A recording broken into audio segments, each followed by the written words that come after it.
Viewers কেমন আছেন? সবাই ভালো আছেন অবশ্যই। আমি আরেকটা নতুন জায়গায় চলে আসছি। শ্রীমঙ্গলের চায়ের রাজধানী হিসেবে বিখ্যাত এবং সবাইকে দেখার অনুরোধ করে চায়ের দেশে স্বাগতম। এই প্রথম শ্রীমঙ্গল প্রবেশ করতে হলে চায়ের দেশে স্বাগতম টেসু অলিভারটি দেখার জন্য সবাইকে সুযোগ করে দিব।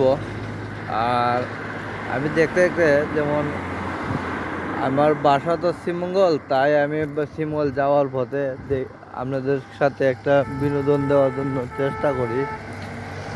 মেন রাস্তা গাড়ি ঘোড়া চলছে, বিভিন্নভাবে কিছু দেখানোর সুযোগ করে দিব। এই জায়গাটা অনেক দেখতে চমৎকার। দেশ এবং দেশের বাইরে যারা আছে দেখতে আসে বিভিন্ন জায়গার থেকে, বিভিন্ন পর্যটক।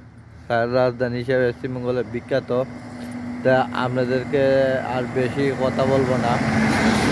আমার আসলে শুরুর থেকে বাগান সম্পর্কে আমার ভালো লাগে, বিভিন্ন বাগানে ঘুরতে আমার ভালো লাগে। আমি ঘুরেও আমার আগের আর একটা ফেস ছিল, এই ফেসটা হ্যাক হয়ে গেছে, তাই আমি আবার নতুন করে চেষ্টা করতেছি। অর্ডারে আপনারা দেখতে থাকবেন, লাইক শেয়ার করবেন। আমি চেষ্টা করব ভালো ভালো কিছু দেওয়ার জন্য, আপনাদেরকে দেখানোর সুযোগ করে দেখাইতেছি। এই যে বাগানে প্রবেশ করলে অনেক সুন্দর চমৎকার আপনারা দেখতে পাবেন। আমি দেখানোর সুযোগ করে দিতেছি। এই যে সামনে দেখেন বাগানের দৃশ্য অনেক চমৎকার।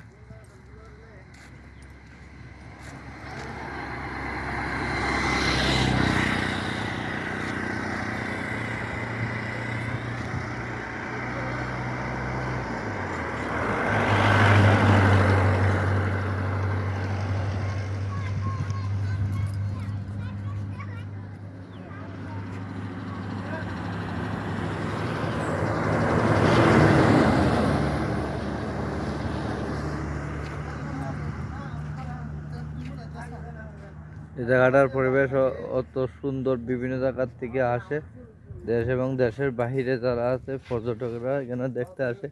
অনেকে বিভিন্নভাবে আসে এখানে ছবি বিভিন্ন কিছু করে আনন্দ উপভোগ করতে পারবেন। কেন জায়গাটা অনেক সুন্দর চমৎকার, আপনারা দেখলে অবাক হবেন যে দেখতে পারবেন।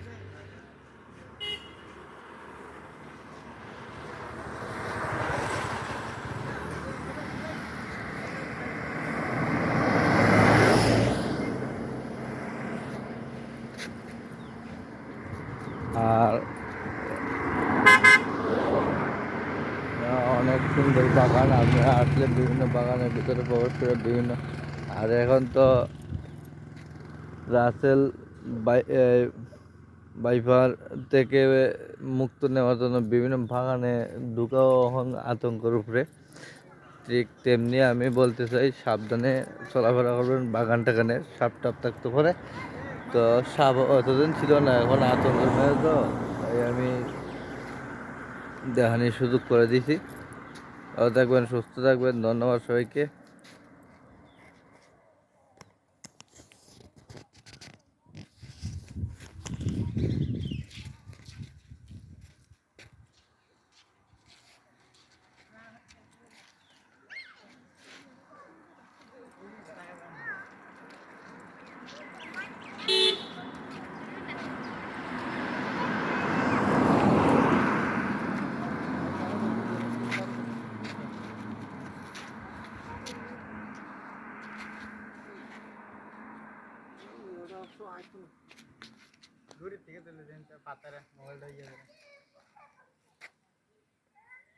ভালো থাকবেন, সুস্থ থাকবেন।